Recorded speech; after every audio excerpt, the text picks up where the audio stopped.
Time may be ticking for TikTok. I've been waiting all morning to say that. As the company says the U.S. is threatening to ban the app in the country. And for more on what's leading up to the threat and what it means to the service's over 100 million U.S. users, we're joined now by tech expert Ryan Ozawa. He's the Pacific editor for Decrypt. Good to see you. Great to be back. You know, President Trump tried to do this during his term. That's right. Interesting to note that Joe Biden's on it now. So yeah, well, I think very recently the mysterious appearance of balloons in the skies over the United States probably might have resurfaced a lot of concerns about Chinese technology. Okay, so let's jump into this. How much of a concern is TikTok to national security? Well, you know, some countries have banned it in government facilities and such. The United States already has done that. And I think the basic concerns are valid in the sense that, yes, they can access aggregate amount. If they could access aggregate amount of data, they could understand more about Americans' movements, their affinities and connections with each other. And if they control the knobs of the magical algorithm that everybody wants to get their hands on, because TikTok has the best algorithm, they could be moving in advantage of propaganda in favor of Chinese policies, for example. But one of the things that I always like to remind people is that it's not that American companies are completely crystal clear and pristine on this matter either. And if you're going to be this concerned about TikTok, a significant number of those concerns are also valid for Facebook, Instagram, and Twitter. So you need to be even-handed, I think, about that. But now they have this investigation from the Department of Justice and the FBI. Journalists being spied on. Well, that was 4 employees, 2 in the U.S., 2 in China for TikTok, and they found it internally and disclosed it.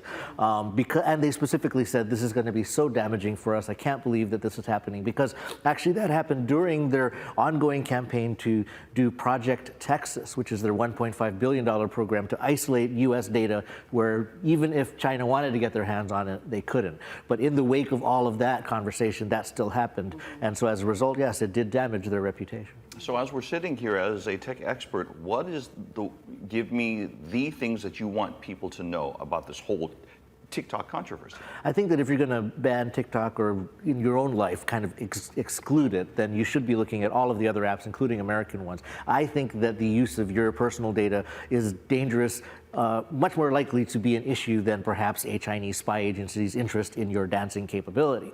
On the other hand, I think that the idea that Biden is advancing where they should sell their share or even just ban it completely is not going to stop it, because, I mean, kids know how to get online to access anime and cartoons they're not supposed to watch. Kids can get around technology better than we can. Right. So I think that the solution is more reasonable than something that is broad, like an outright ban or sale. I think it's notable that we're having the conversations, because I think before, when you talk to military officials, this is like the #1 security issue, the issue with the Chinese Communist Party. Well, it's the same thing when, you know, don't post to Instagram, where you could geolocate where our base is in this forward place.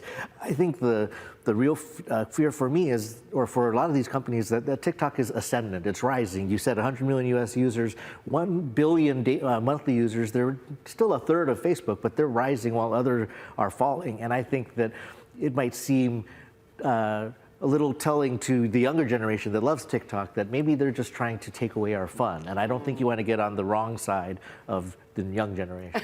Okay, Ryan, I think this is an expanded conversation that I think we're going to continue to be having. Absolutely. If you want to watch this interview again, you can always go to our website at hawaiinewsnow.com. We'll post it right after sunrise. And that's why I'm not on TikTok. Right. Ryan, thank you very much for being with us. Thanks, Ryan.